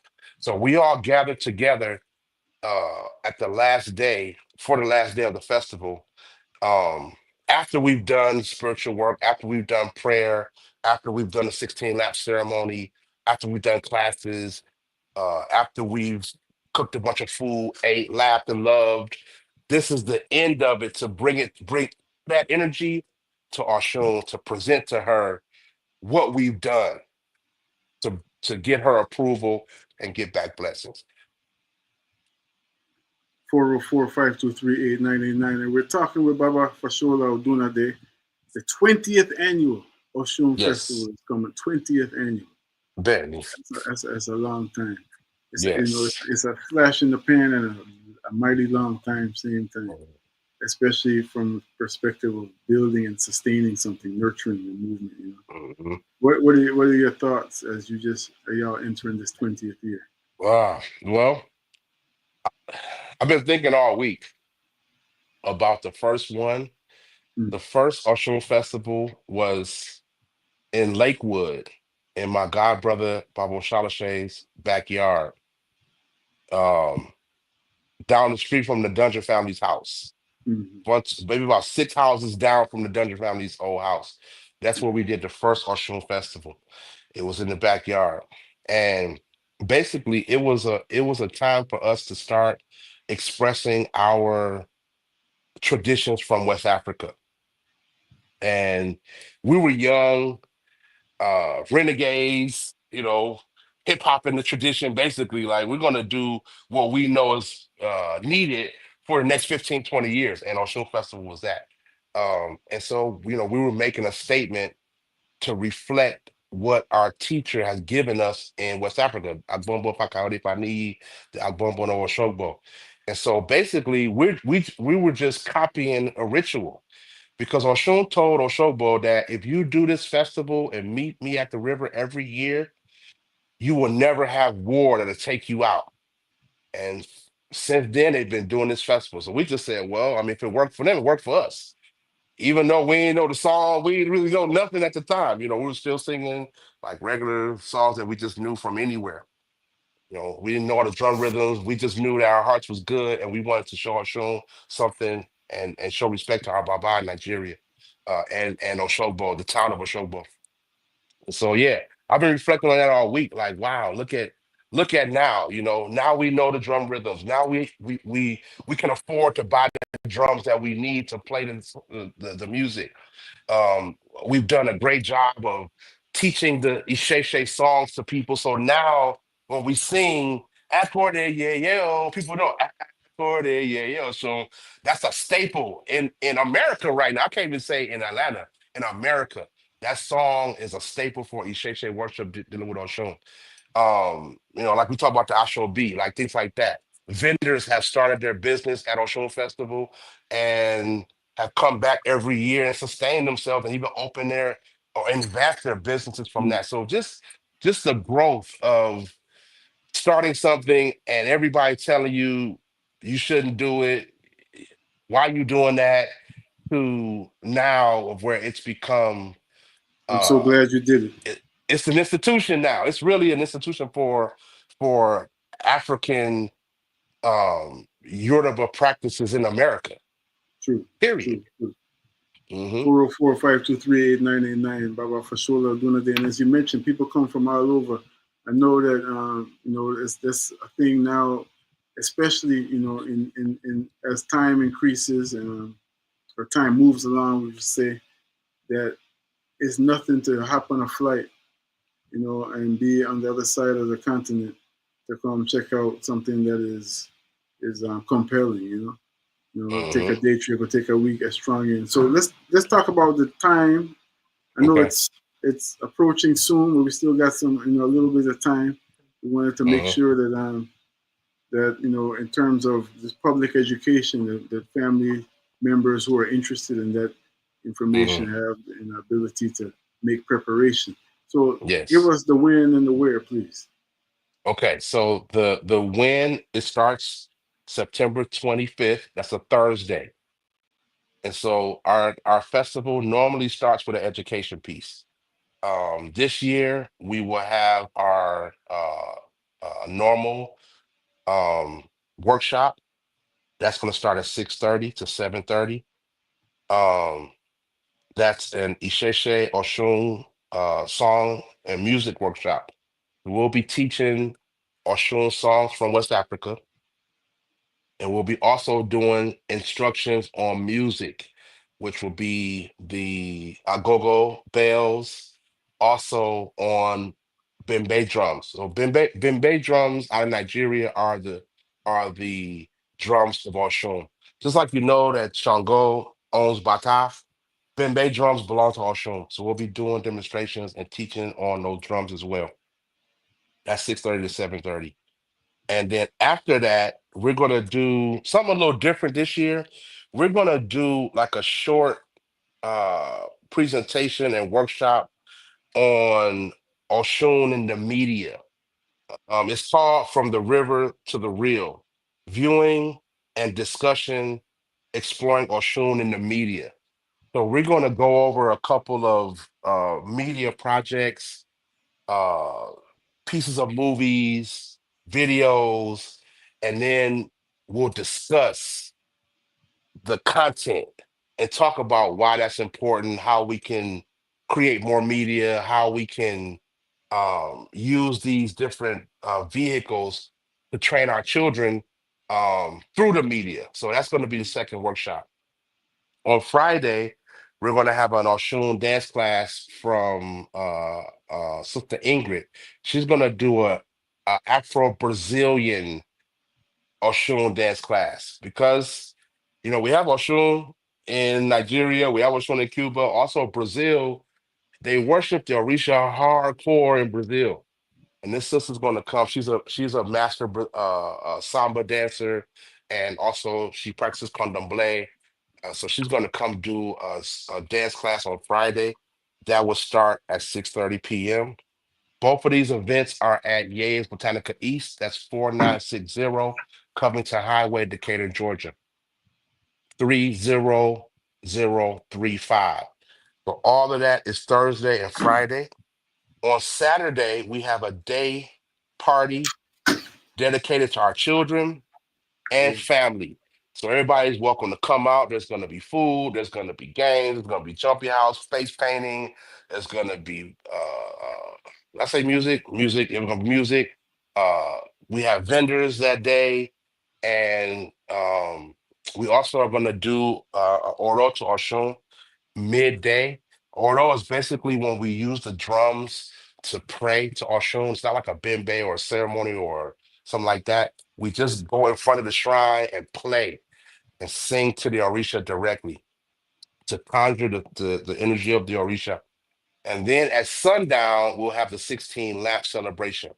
It's a replica of the one that they do to open up the festival in Nigeria.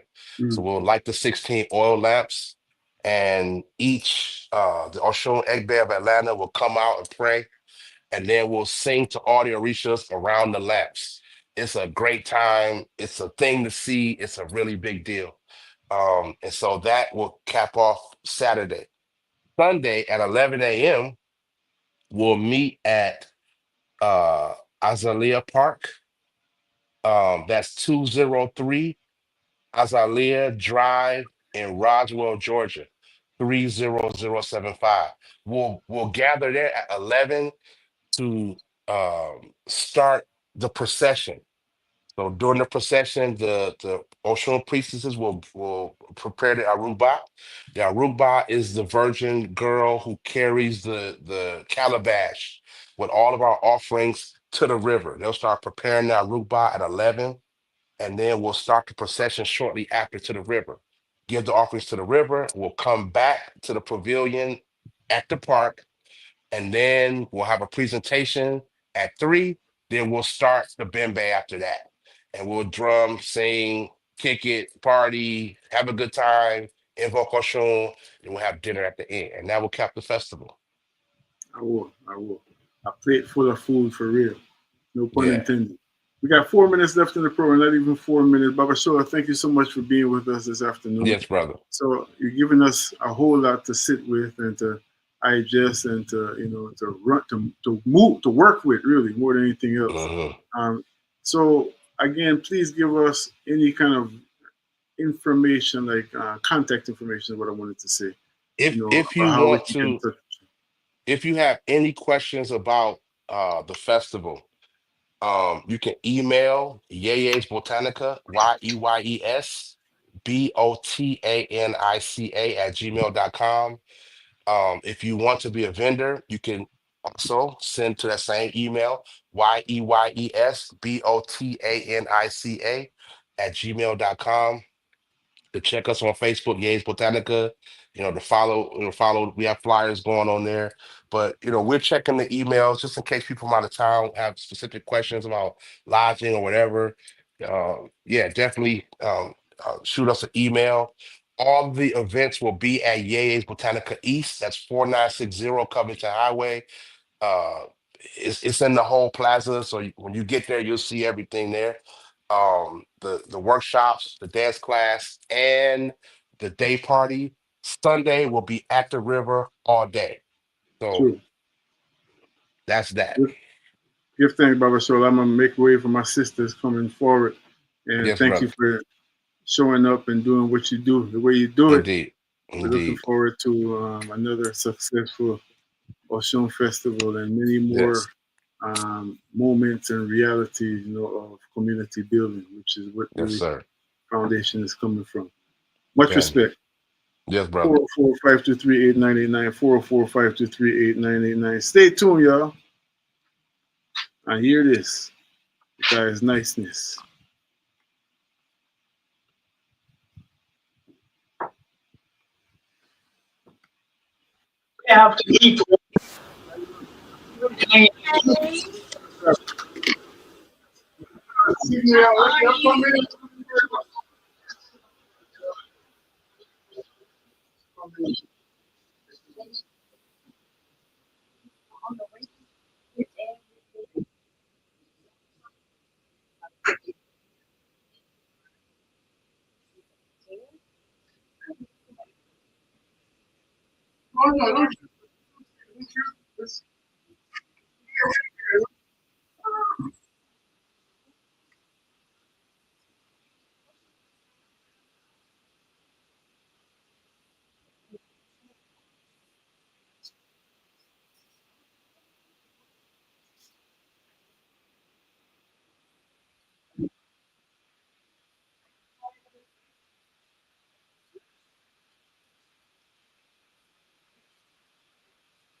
acres.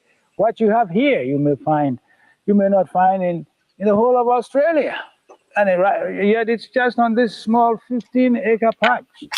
But of course, for me, this is my world, and the world begins and ends here in terms of the variety of things that you find here. Oh, yes, the soil is very rich. Now, let me show you, to just give you an example. I planted this cassia tree, last year. Just a year ago, I planted this tree. And now, as everybody says, African soils are poor. Well, if the soils are poor, why is everything green? Tell me. If the soils are not rich, then everything should be brown, parched, drying. But this tree I planted You're listening last to year. Look at how WRFG tall it's Atlanta. become. I can't believe it WRFG myself. provides a voice for those And who have those been cassias there traditionally too, I denied planted open them last access year, to and the one of them broadcast is more media than through the 18 feet involvement of a tall. broad And base this of one is more community than elements 20 feet tall. guaranteed Just look, access and the it's utilization of the incredible. station's facilities and And its that one. programs. The following So communities will the receive soils are first very rich. priority. Of course, there are some areas where the soils aren't as good. You go to the Sahara and so on. But down here in the tropical forest, all you need is water because you have 12 months of plant growth. And anything will grow anywhere. As you could see, after just a couple of rainfalls, everything just springs to life. And even though we have dry seasons, it's still, almost evergreen throughout the year. The books, the soils are not good and there's leaching and so on. But look at this. Now, almost every plant we have here, the avocado, we have 2 harvests a year. The mango comes twice a year. Everything, most of the things we have here come twice a year.